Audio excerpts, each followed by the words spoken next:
Hey,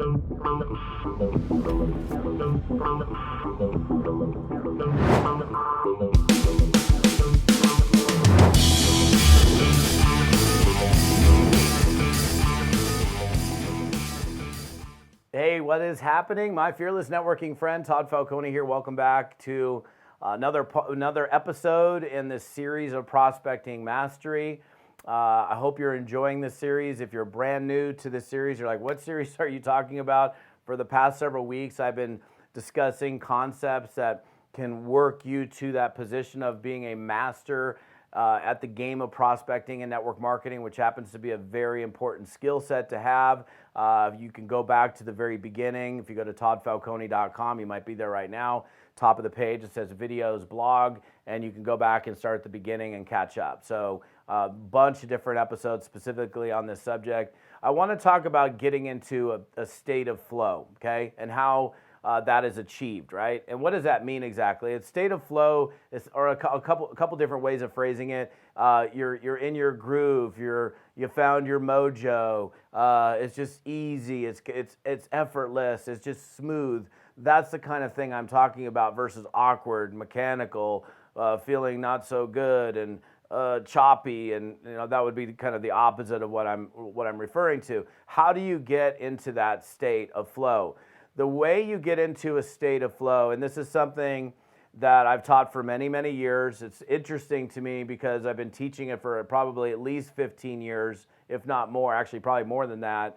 And I'm seeing other trainers say the same thing. I'm like, okay, so obviously they're picking up on that, and other people teaching on this concept. The way I phrased it is, and some of you guys know it, but are you actually doing it, is the concept is called a power hour, okay? And now, what does that mean? A power hour is 60 minutes, no less, of uninterrupted prospecting time, okay? That means nothing else happens during that time frame. There's no Facebooking unless you're messaging on Facebook, and it's specifically a Facebook recruiting campaign. There's no surfing through the internet. There's no running downstairs to make yourself a sandwich. There's nothing that takes place except that one thing during this 60 minutes, no less. Ideally, if you can do it for a longer period of time, you will definitely see yourself get into a state of flow.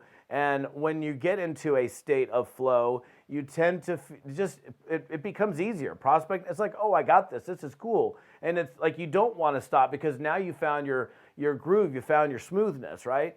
And so the first call might be a little awkward, second one a little less awkward, next reach out a little less awkward, and then all of a sudden you kind of get into a groove. You can't get into a groove unless you have repeated exposure to the same activity during a condensed time frame.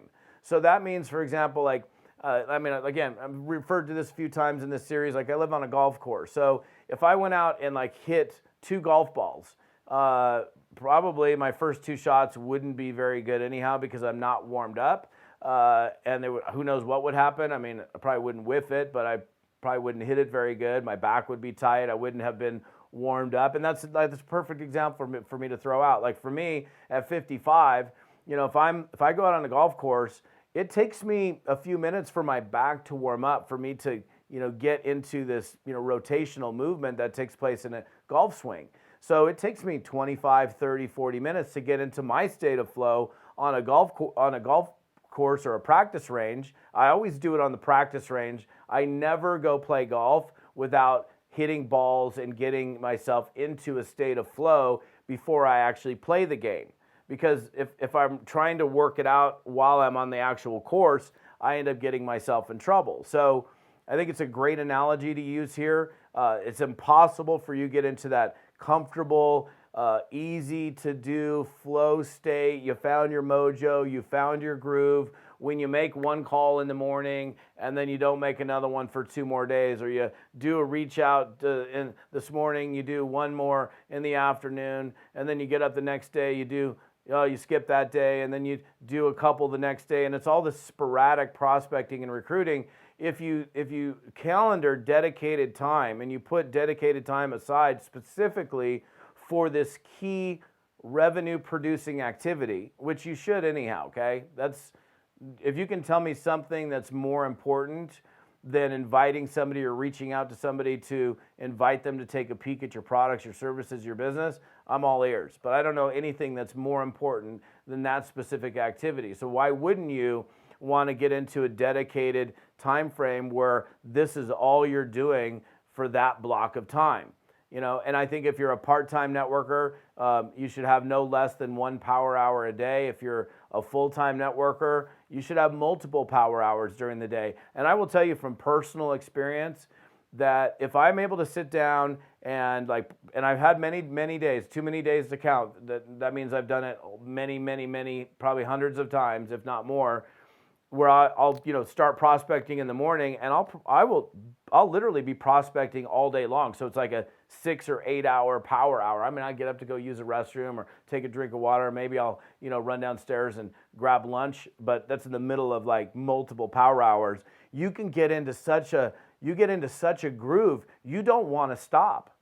And if you've never done this and you've done sporadic prospecting, you're going to find yourself, like, once you do it and you start to get that feel, that flow feel, you're going to want to have that every single time. It just makes prospecting more fun. It feels essentially effortless. It feels smooth. It's not awkward. It's not mechanical. It just feels good.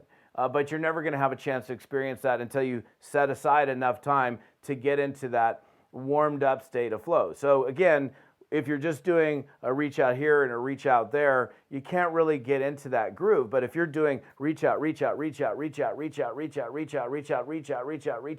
all of a sudden you're like, wow, I'm starting to get very comfortable with this. And you want to be very comfortable. If your goal, if your objective is to become a master at prospecting and recruiting and network marketing, then this is a must do, right? So if you've never done it, that's the concept, okay? I don't know where you're at. You're maybe on my YouTube channel. What's up, YouTubers? If you're on my podcast, appreciate you guys as well so much. And the rest of the story and all the rest of the episodes, more notes from this particular episode are right here at toddfalcone.com/episode 174. TODDFALCONE.com/episode 174. We'll see you on the next one.